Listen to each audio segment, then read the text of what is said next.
So,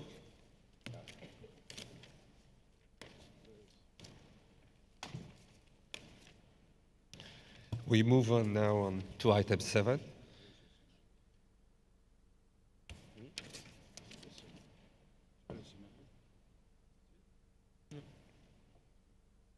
We move on now to item 7, a report of the evaluation body on its work in 2022. I see that the chairperson of the evaluation body, Mr. Pierluigi Petrillo from Italy, its vice chairperson, Mrs. Nahla Abdallah Imam from Egypt, and its rapporteur, Mr. Kirk Siong from Singapore, have joined us on the podium. They are here. Mr. Secretary. Mr. Secretary, the floor is yours to present the item. Thank you. Thank you, Mr.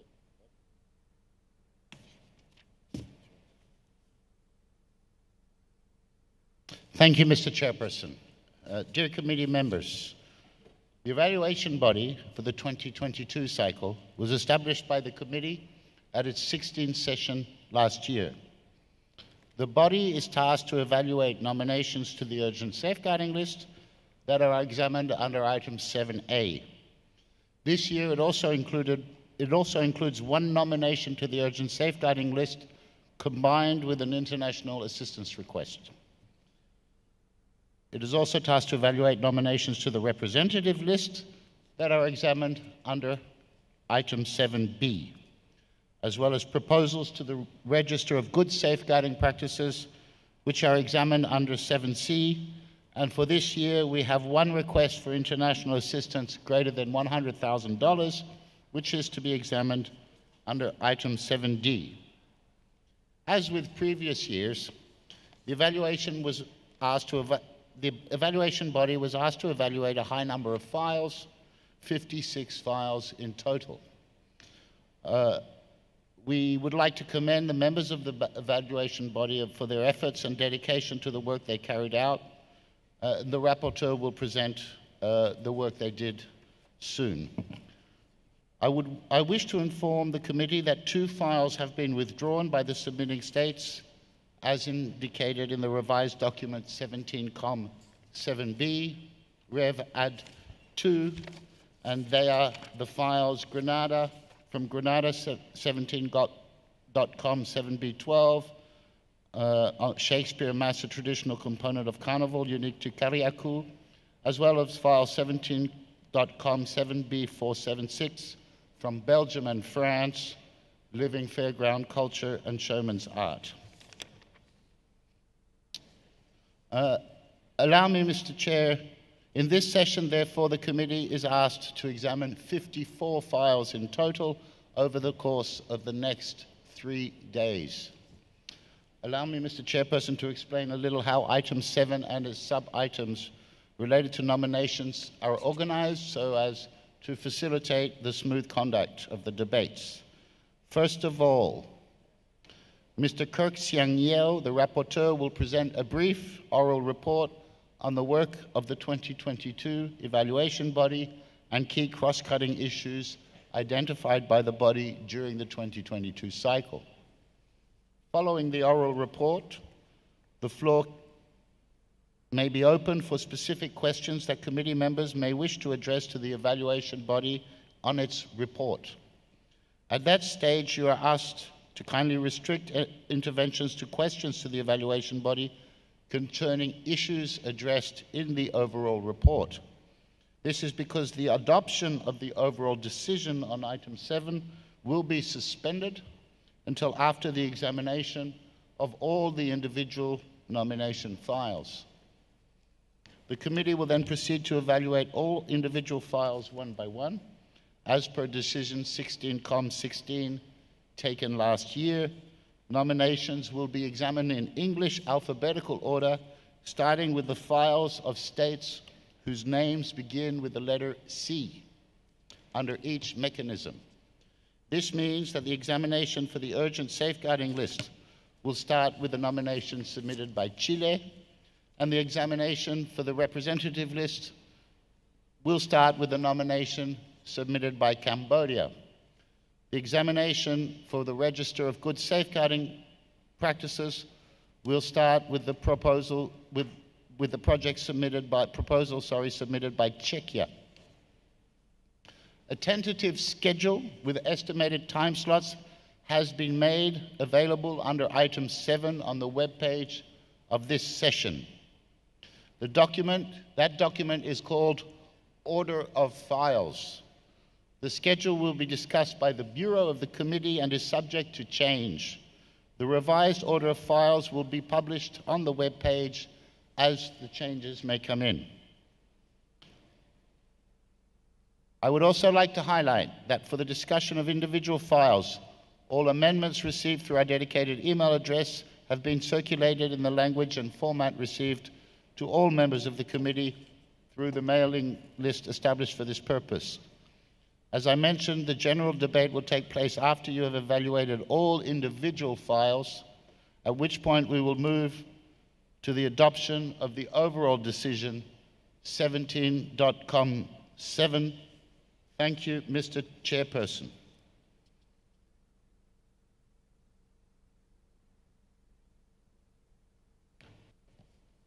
Thank you, Tim.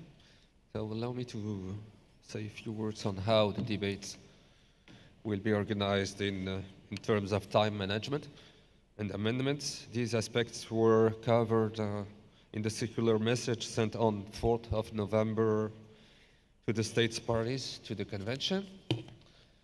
The provisional timetable, as approved by the Bureau of the 17th session of the committee on 4 October this year, foresees 5 sessions, or about 15 hours for nomination-related items. This means if the committee discusses each case, only 16 minutes per nomination can be foreseen. So following the practice started several cycles ago, the proposal is that all decisions under item 7 and its sub-items would be adopted without debate, unless a committee member wishes to raise a particular point, of course. In principle, for draft decisions for which we have not received any amendments or requests for debate, the committee will adopt them as a whole.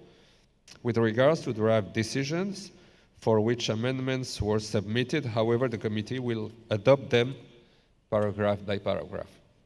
I would like to take this opportunity to inform the committee that the Secretariat has received amendments on the following nominations. Panama requested on behalf of the GRULA Group to open a debate for the nomination of Knowledge of the Light Ram Masters, submitted by Cuba, and the Holy Week in Guatemala, submitted by Guatemala. We have received amendments on the following nominations also. Okay. Brazil submitted an amendment for the overall decision on item 7, report of the evaluation body on its work in 2022, draft decision 17.com7. This amendment is supported by Angola, Panama, Paraguay, Peru, and Rwanda. Brazil submitted an amendment for the nomination Knowledge of the Light Ram Masters by Cuba for inscription on the representative list, draft decision 17.com7.b.5. This amendment is supported by Angola, Ethiopia, Panama, Paraguay, Peru, Rwanda, and Vietnam. Saudi Arabia submitted an amendment for the nomination festivals related to the journey of the Holy Family in Egypt by Egypt for inscription on the representative list, draft decision 17.com7.b.7. This amendment is supported by Brazil, Malaysia, Uzbekistan, Bangladesh, Morocco, Mauritania, Vietnam, India, and Paraguay. Saudi Arabia submitted also an amendment for the nomination Modern Dance in Germany by Germany for inscription. La parole est à l'Allemagne, un point d'ordre. Excusez-moi mille fois de vous interrompre, mais La Sainte Famille est soutenue par l'Allemagne également. Je ne sais pas si c'est pas arrivé chez vous. Merci. Ok, c'est bien noté. Merci, Monsieur l'ambassadeur. As I mentioned, Saudi Arabia. Tim, you want to add something? Yes.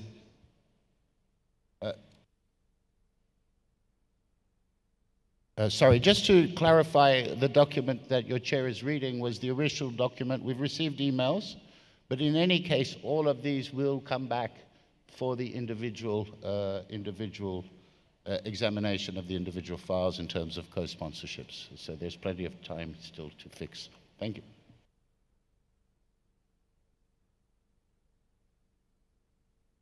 Merci, Monsieur le Secrétaire. So, as I been mentioning, Saudi Arabia submitted an amendment for the nomination of modern dance in Germany by Germany for inscription on the representative list, which is draft decision 17.com 7.b10. Paraguay submitted an amendment for the nomination Holy Week in Guatemala by Guatemala for inscription on the representative list, draft decision 17.com 7.b.13. This amendment is supported by Brazil, Ethiopia, India, Panama, Peru, Rwanda, Vietnam, and I guess this list will be updated later on when we will be examining this file. Bangladesh submitted an amendment for the nomination Yalda Chella by the Islamic Republic of Iran and Afghanistan for inscription on the representative list, draft decision 17.com 7.b15. This amendment is supported by Ethiopia, India, Malaysia, Republic of Korea, and Uzbekistan.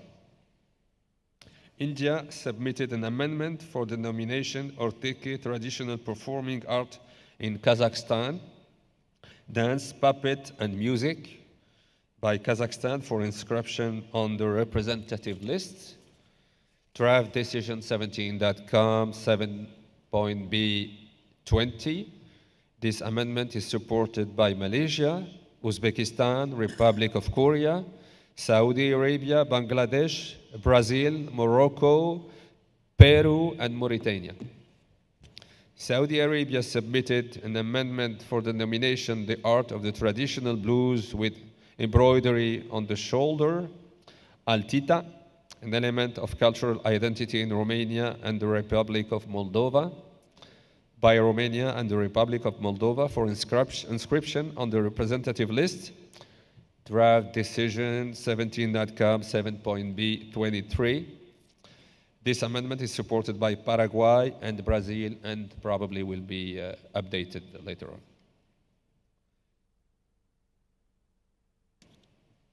on.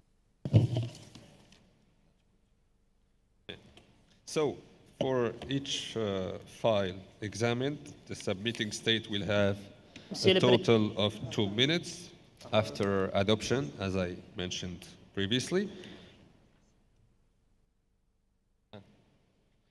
La Mauritanie, vous avez la parole. Monsieur le Président, pour le projet de la Roumanie était appuyé par la Mauritanie aussi. C'est ce que je disais tout à l'heure, il y aura probablement d'autres appuis, donc on en parlera tout à l'heure. Merci beaucoup la Mauritanie. For each file examined, the submitting state will have a total of 2 minutes after adoption to deliver a statement and or show a video clip as customary. For multinational files, the time limit is 3 minutes. Members wishing to discuss or amend specific draft decisions on nominations to the lists, proposals for the Register of Good Safeguarding Practices, or the request for international assistance were invited to inform the Secretariat by today, 8 a.m. Rabat time, of course. This is merely a matter of organization so that any changes on the timetable may be discussed at the Bureau meeting, and the Bureau may establish the list of files for debate before the nomination-related items begin. About the rules and working methods of the committee. Dear colleagues, I wish now to recall several other important points about the procedure of our debates under this item, which are the rules and working methods of the committee that I kindly ask you to respect. As for other items, priority is given to committee members, but I will also give the floor to state parties, non-members of the committee, and other observers, if time allows, of course. Let me remind you of the 2-minute limit for each intervention. If need be, I will not hesitate to use a timer.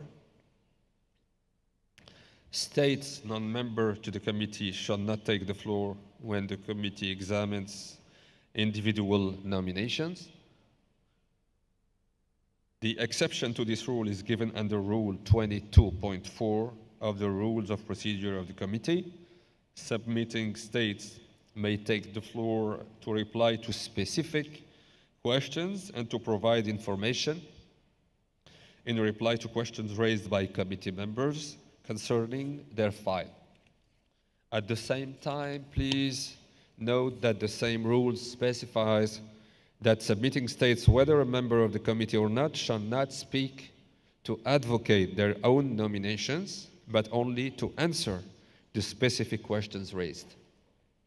I wish also to clarify how I intend to proceed with this item related to nominations in terms of decision-making process. The approach that I propose takes into account our past decision and practice, and it is also in light of the committee's decision 11.8 regarding the clarification on the decision-making process concerning inscription, selection, or approval of nominations, proposals, and requests. In accordance with paragraph 14 of the Rules of Procedure of the committee, my duty as chairperson is the smooth conduct of the proceedings and the maintenance of order. This will constitute my main line of action during our debates. I will also try to ensure that the spirit of consensus and international cooperation prevails throughout the debates and decision-making process of the committee. And may I remind ourselves that the draft decisions proposed to us have been prepared by the evaluation body, a consultative body created by us to assist us in an in-depth examination of the nominations. We elect its members in light of their expertise and with full consideration of balanced regional representation. Therefore, I ask that our debates and our decision-making process shall, of course, demonstrate respect toward the expertise and diligent work of the evaluation body.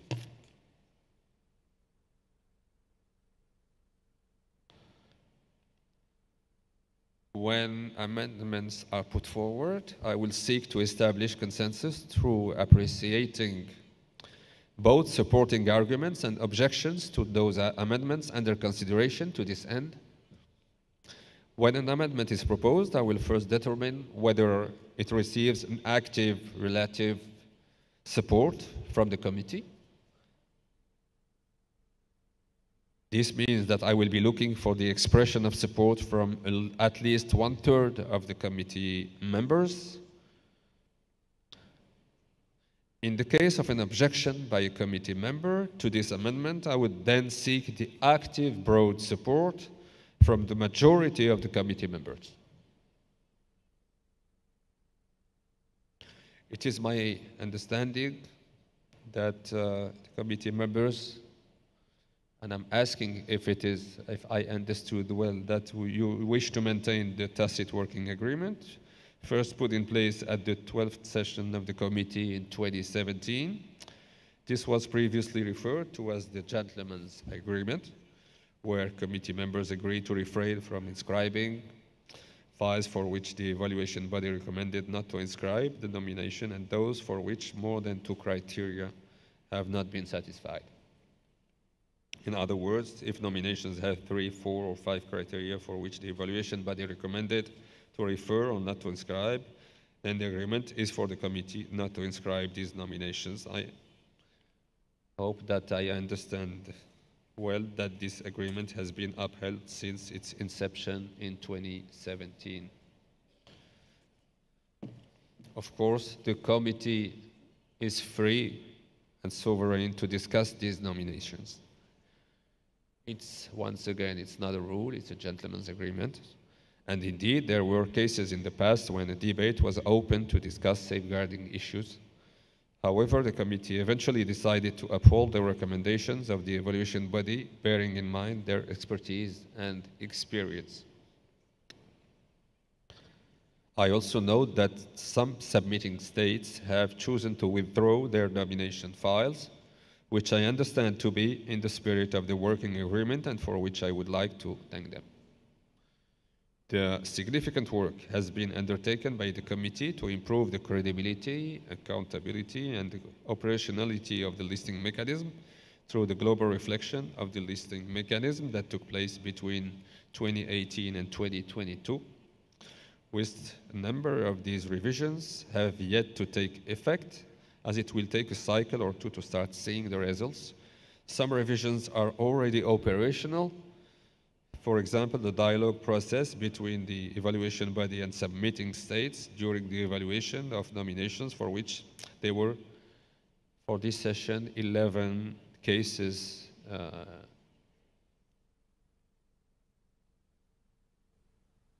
The members of the committee, I reiterate the smooth conduct of our debates is of prime importance, and allow me to emphasize that our decision-making process has an impact on the whole convention, not only the work of the committee, but also the convention, as I mentioned. So it is our duty, I hope, as a member of the committee, to keep these considerations in mind throughout our debates. So now I'm asking you, do you have any comments or questions on the procedure proposed for the examination of the files? And I'm addressing, of course, the committee members.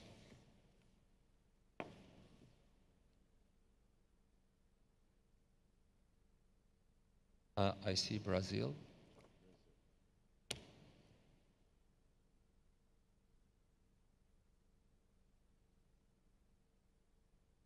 Ethiopia also. Are there any other requests for the floor? So, India also wish to take the floor, yes?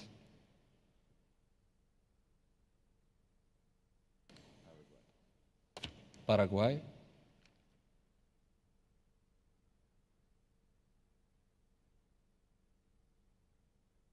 Okay. So I will give the floor to Brazil, to be followed by Ethiopia, India, and Paraguay. Brazil, you have the floor. Thank you, Mr. Chair. Good morning, dear colleagues. Brazil would like first to commend the evaluation body for this thorough report. It is indeed much more than a technical report. It was truly a paper through which we can learn some relevant lessons for the development of our convention. Brazilian experts from the Intangible Heritage Department have also analyzed many of the files, and you know how difficult can be this task. Regarding the working agreement, we would like to recall that since 2017, 5 dossiers with 3 or more criteria, and 1 that was proposed for non-registration, were opened by the committee.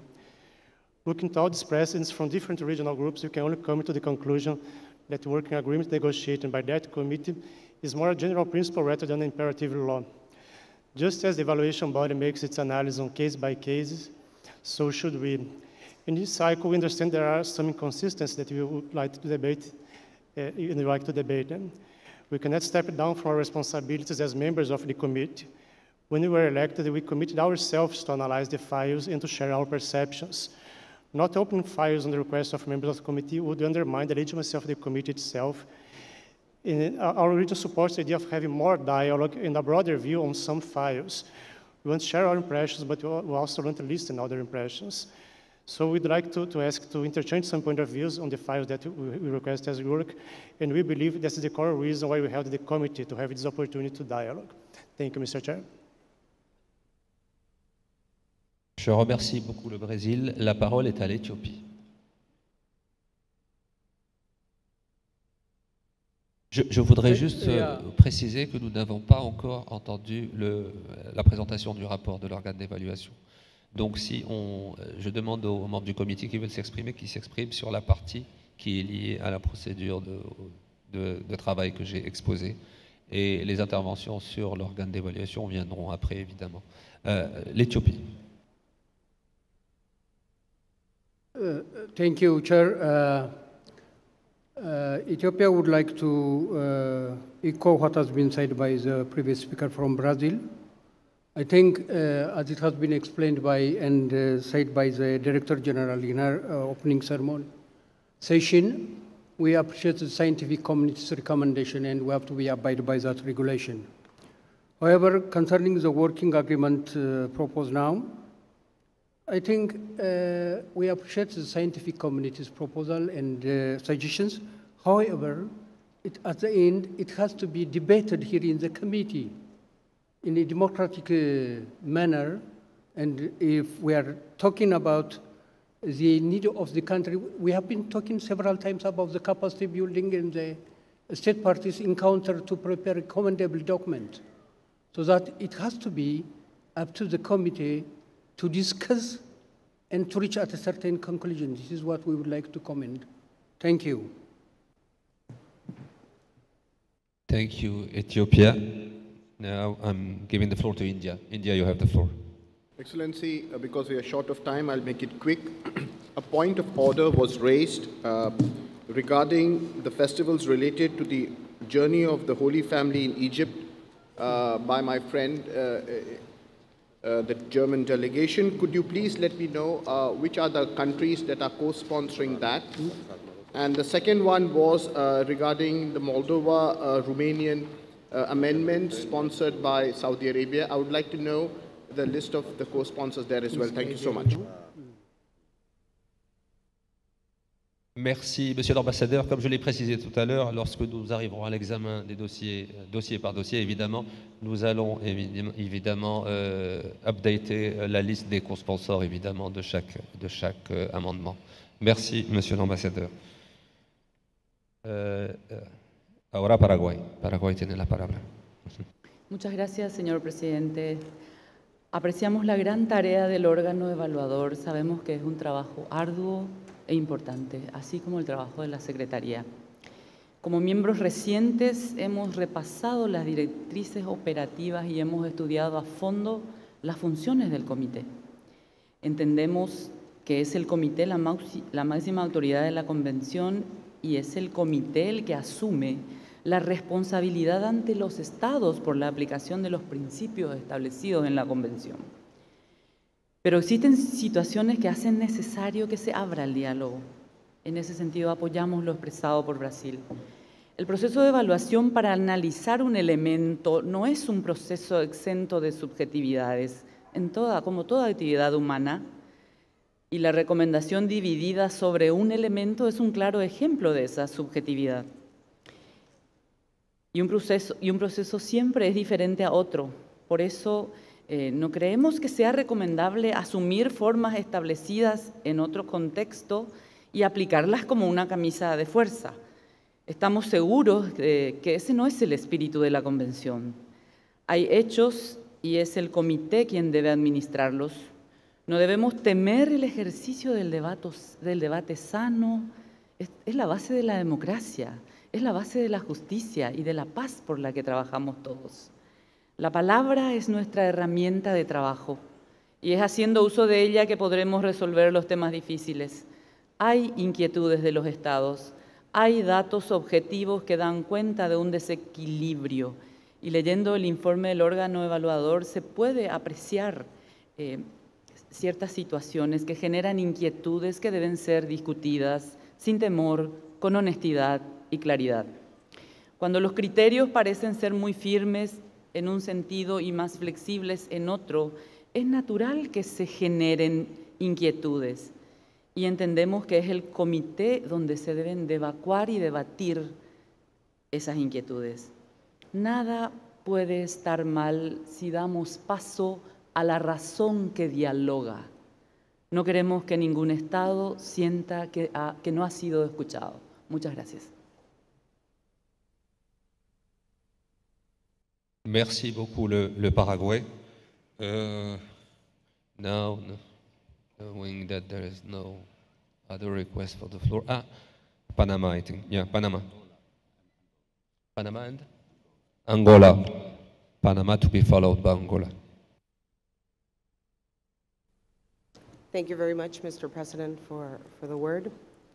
As expressed by different countries before us, it is important for us to give a space for communication and dialogue, for understanding, knowing that dialogue is the base for these conversations, and that at the end of the day, in many cases, as we have mentioned before, not all of the countries were able to have a space of dialogue with the experts, which is such an important and very effective mechanism that has been put in place.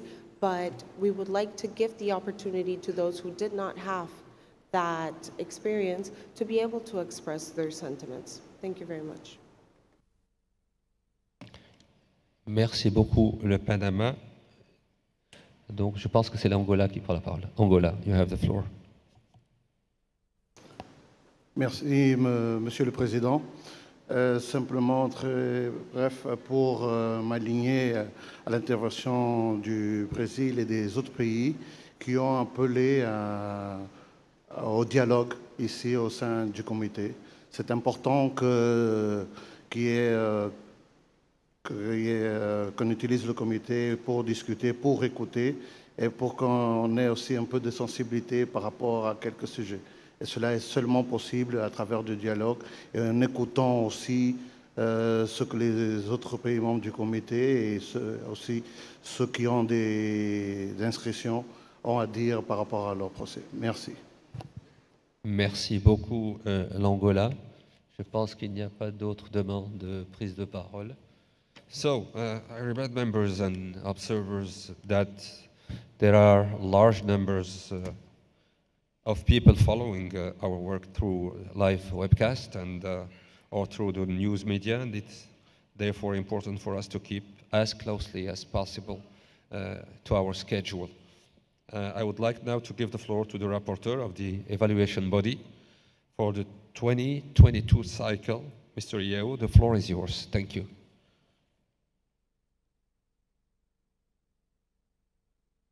Thank you, Mr. Chairperson. Distinguished delegates, ladies and gentlemen, a good day to you. I am pleased to present the report of the evaluation body.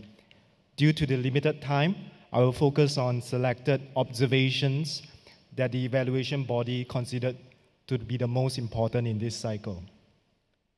The evaluation body comprises 12 members with 6 experts representing state parties who are non-members of the committee, and another 6 members representing accredited NGOs. 2 memberships expired automatically when the states that they represented were elected members of the committee during the 9th session of the General Assembly in July this year. This is because experts in the evaluation body have to be representatives of state parties, non-members of the committee. Since the state parties of 2 experts from Slovakia and Ethiopia were elected to the committee, the 2 experts had to terminate their mandate. Nevertheless, these 2 experts had already completed all their evaluations in the period leading up to June and were able to fully participate in the June meeting when recommendations are agreed amongst members. In that sense, their departure in July only affected their participation in the September meeting when the body discussed the dialogue cases and finalized its report and recommendations. In that regard, the evaluation and recommendations of all files involve all 12 members of the body. The report of the evaluation body consists of 5 working documents as listed in the slide. I will now present on the overall report, which covers general observations, working methods of the body, and the thematic issues that we observe in this cycle. As countries began to lift travel restrictions, the evaluation body was able to meet in a mix of in-person and online modalities during this cycle. The first meeting was held fully online in February this year, and At this meeting, the Secretariat conducted an orientation for the EB members and discussed various cross-cutting issues observed in past cycles. At the same meeting, the chair, vice chair, and the rapporteur were elected. The second meeting was held in presential in June at UNESCO headquarters in Paris. During this meeting, the body deliberated and arrived at decisions for each of the nomination files. And in the third meeting in September, the chair and rapporteur joined the Secretariat in Paris, while the rest of the body participated online to discuss the files that underwent the dialogue mechanism, as well as the draft decisions and the overall report. To ensure neutrality, members of the evaluation body did not participate and were not involved in any way in the evaluation of files from their country of nationality or where their NGO was based. The body's work was guided by the convention, the operational directives, and decisions of previous bodies. While the body recognizes the advantages of meeting in person, the online interface continues to be a useful platform and contributed to discussions and consensus building. The body therefore commends the Secretariat for the well-designed tool and supports its continuous use for future cycles.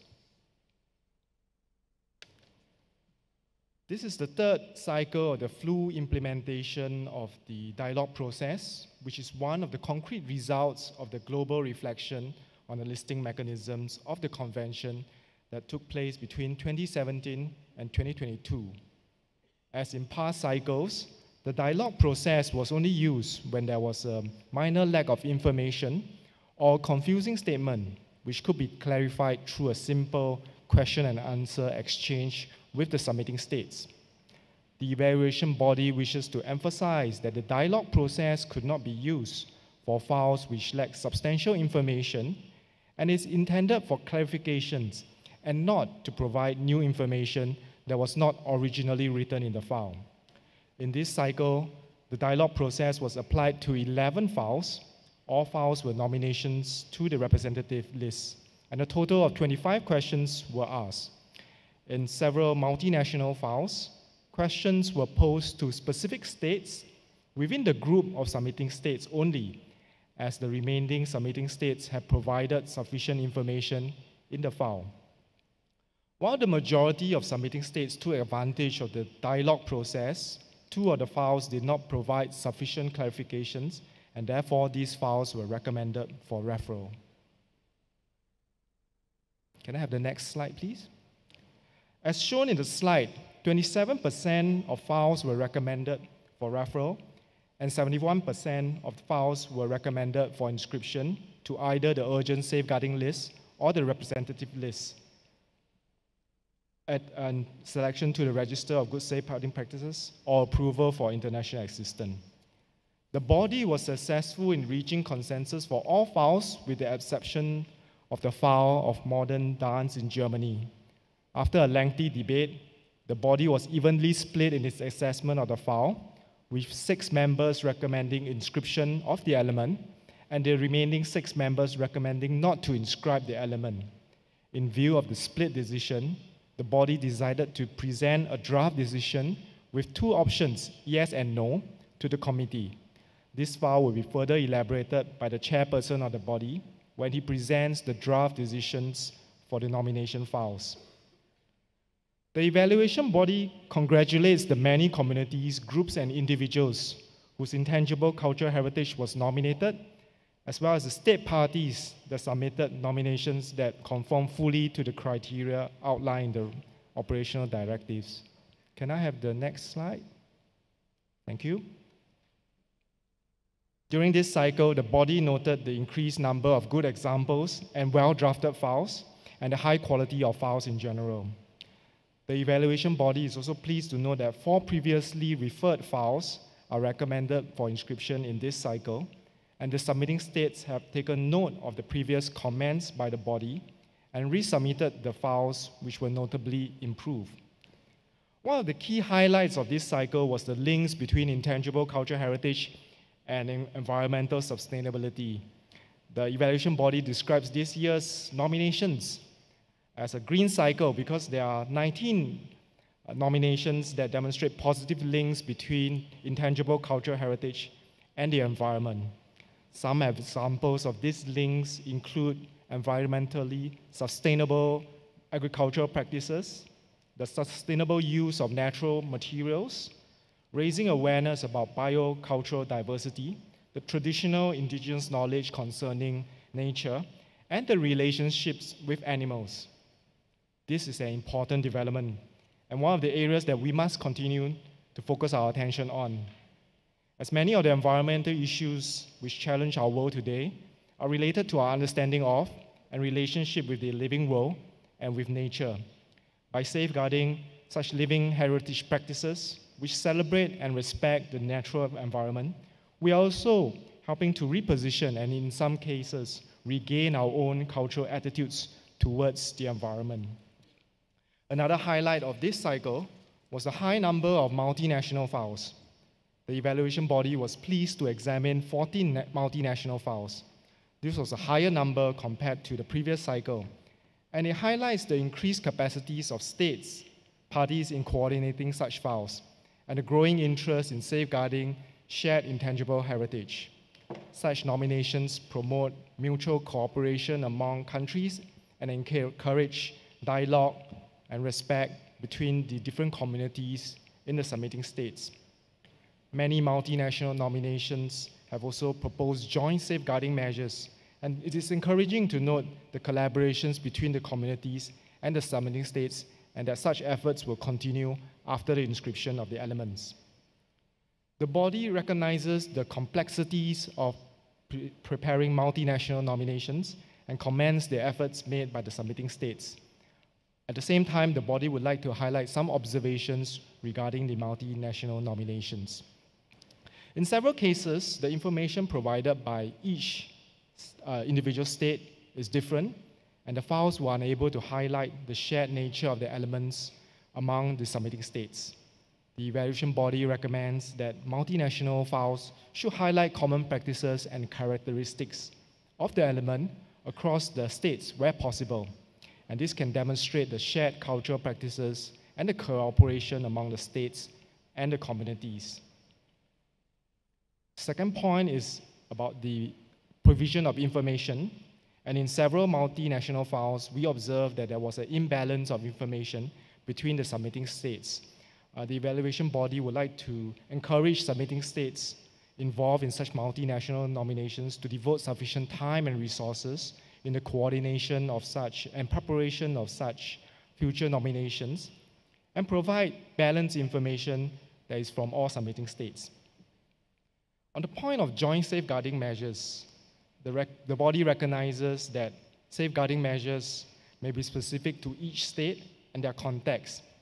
At the same time, the body wishes to highlight that multinational files should also seek to include joint measures to safeguard the element as a shared heritage.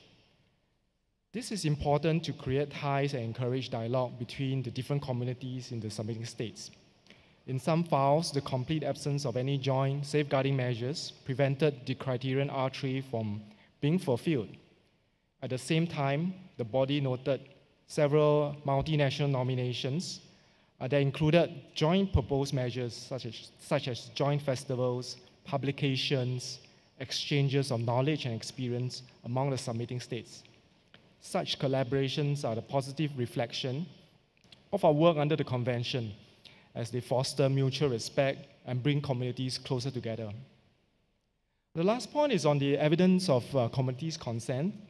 In some cases, the communities' letters only indicated their consent for the nomination made by their respective states, and did not mention the multinational nature of the nomination. In such cases, it was unclear if the communities consented to the multinational nomination involving other states and communities. But the majority of the files demonstrated the agreement between states as well as the communities which provided the consent to the multinational character of the nomination. Several files also provided detailed explanations of the active participation of the communities at all stages of the nomination process. And such positive examples of community participation among countries can serve as good practices for states which are preparing future nomination files. The next few slides will highlight some observations specific to the nominations to the urgent safeguarding list and the representative list. First is the issue of definitions. In some cases, the descriptions of nominated elements are too generic and could be applied to any type of nominated element. In others, the broad definitions made it difficult to establish if an element was defined as intangible cultural heritage in Article 2 of the Convention. Such broad definitions, in turn, made it difficult to determine the knowledge and skills associated with the element, the transmission of the element, as well as the communities concerned. The other point to raise is the emphasis on products and items. And this is one recurring issue that the body encountered, and it's a strong focus on the material aspects of the element rather than the practices, techniques that are associated with the element and the social functions and cultural meanings. The descriptions of the file should focus on the practices of making the product or playing the instrument, as well as the knowledge and skills that are transmitted, rather than a strong focus on the physical product or an instrument in itself. On the next slide, please. The evaluation body on criterion R2 notes the recurring issues concerning this. Similar to past cycles, several files provided information only about the visibility and awareness of the nominated element in itself, and did not provide sufficient information about the visibility and awareness of intangible cultural heritage in general. Technically, these files did not meet the criterion.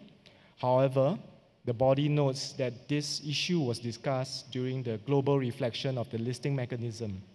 Therefore, the body did not refer or reject any file solely on the basis of criterion R2.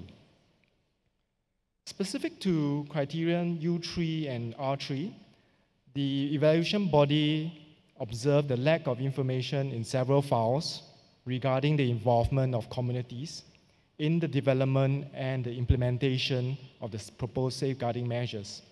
Where possible, the body used the dialogue process to clarify the information presented in the files. In some files, the nomination form includes a list of communities, groups, and individuals with limited information on how they were involved in developing and implementing the proposed measures. Given the importance of involving communities in the safeguarding process, the evaluation body recommended to refer such files. Relating to criterion U4R4, the evaluation body would like to emphasize the importance of involving the bearers and practitioners and the elements throughout the nomination process. The majority of the files highlight the various communities, groups, and individuals, and provided clarity and details of their role in the various stages of the nomination, including how they were involved in the preparation of the information, the video, the photographs, the inventorying process, and other contributions. However, in a number of files, the information provided lacked details concerning the active participation of communities. In this regard, the evaluation body would like to encourage state parties to define and describe ways of involving the communities during the preparation of the file. The lack of details concerning the role of communities, groups, and individuals could result in the referral of a file. On the letters of consent, in this cycle, the evaluation body continues to see letters that are standardized, pre-filled, and only signed by various members of communities.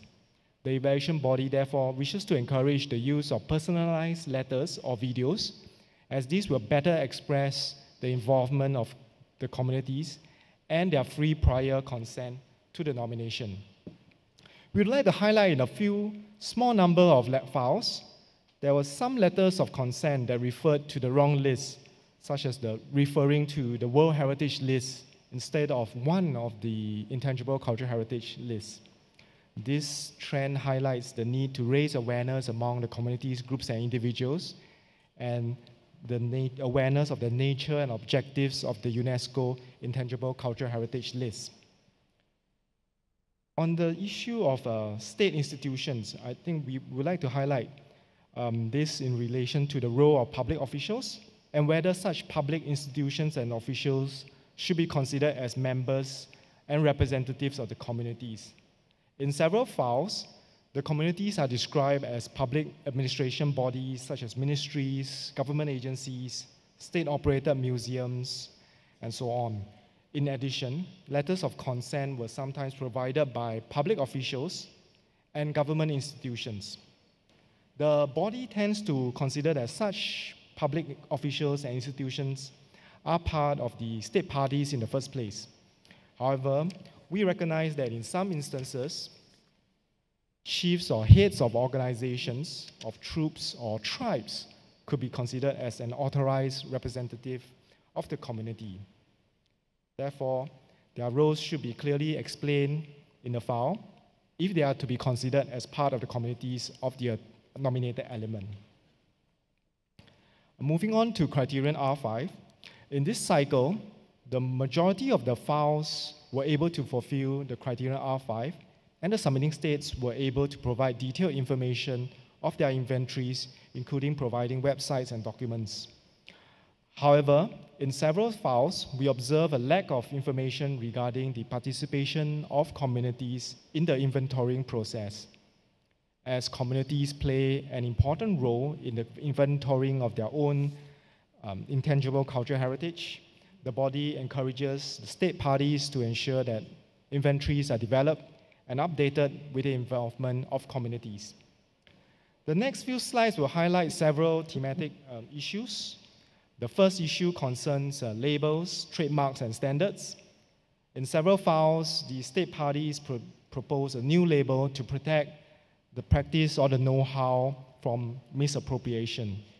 We recognize that labels may help raise the awareness of elements and the associated knowledge and skills, but at the same time, it is important to ensure that such labels and branding are not used as a means of claiming authenticity or ownership of the element, as these are contrary to the spirit of the convention. In other files, particularly those involving food or craft practices, there were proposals to establish standards to ensure that the practice can be performed in the same standard way. While standards can be useful to define an element's characteristics and techniques, there is also the risk of freezing the living heritage and limiting human creativity. In this regard, the evaluation body encourages states to pay close attention to this issue and to explain how such proposed labels or standards measures will enhance the viability of the element and at the same time not impact human creativity and the living nature of the element. On the issue of commercialization, the body wishes to explain that we recognize that commercial activities are an important source of income for practitioners. Several files provide positive links between the intangible cultural heritage and the sustainable livelihoods of the communities and describes the monitoring mechanisms which are in place to address the unintended results from the inscription. On the other hand, there may be a risk of over-commercialization and decontextualization of these practices if such activities are not well managed. Several files, especially files related to crafts and food waste, sometimes overlooked the problem by staying silent and did not elaborate on possible unintended consequences and how they will intend to mitigate them. They also did not provide details of how they will address the risk. The body notes that this is a recurring issue and that the Secretariat is currently developing a guidance note on commercialization, and we look forward to seeing the outcomes of these guidelines. In this cycle, a significant number of files were related to craftsmanship and food waste. 32% of files were related to the craftsmanship, while 20% were related to culinary heritage or food waste. And this appears to be a growing trend in recent years. We recognize that traditional cuisines, artisanal food preparations, and the production of traditional crafts are forms of intangible cultural heritage. However, the body would also like to reiterate that such files should focus on the knowledge and skills of the element and the associated social practices, social functions, and cultural meanings. The files should not focus primarily on the products themselves. In view of the high number of nominations that represent a limited range or domain of intangible cultural heritage, we would like to invite state parties to consider the vast diversity of living heritage when nominating elements in future cycles. In the last part of my presentation, I would like to share some of the challenges that we observe in this cycle. Firstly, I would like to speak about the workload of the body. We successfully evaluated all 56 files, and this immense workload was completed due to the dedication of all evaluation body members with the support of the Secretariat. However, the body wishes to highlight that considerable time is needed for this in-depth evaluation of each file, and any further increases to the annual ceiling of files will negatively affect the quality of the evaluation process. As mentioned in the earlier part of my presentation, the evaluation body notes the high quality of the nomination files in general for this cycle and the many positive aspects that we have observed. At the same time, the body takes note that a number of files were referred as they were unable to fully fulfill the criteria, and we also observed that various recurring issues continue to be observed in this cycle. In particular, the body notes that first-time nominations may not always be drafted in the appropriate manner. They may lack information or contain phrases that are not fully aligned with the spirit of the convention. And as a result, we were unable to evaluate these files in a positive way. These trends point to the need to strengthen the global facilitators network and to explore other ways of cooperation that can support capacity building in different regions around the world. To conclude, the overall report contains many positive aspects, recurring issues, emerging trends, and challenges.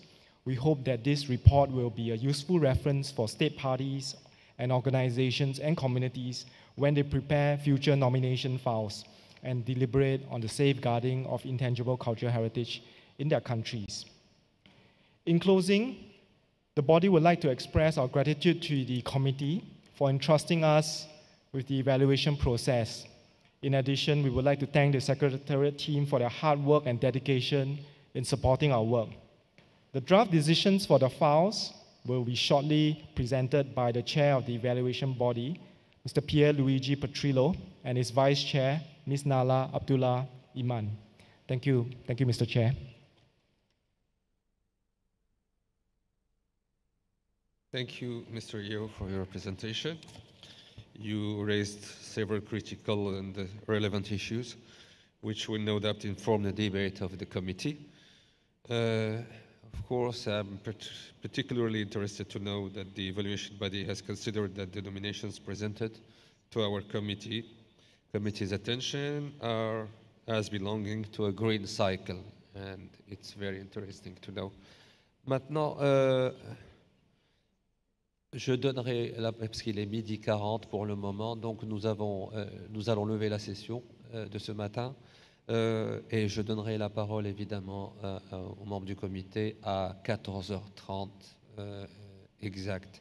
Et puis I would like just to say that, please, ladies and gentlemen, before you leave the room, let me remind you that there are several side events taking place during the lunch break. These are also announced on the calendar of events. We are meeting again, as I mentioned, promptly at 2:30 p.m. Please make sure you are on time, and the room will remain open during lunchtime. Please don't leave any of your personal belongings. Have a good break and see you at 2:30. Thank you very much.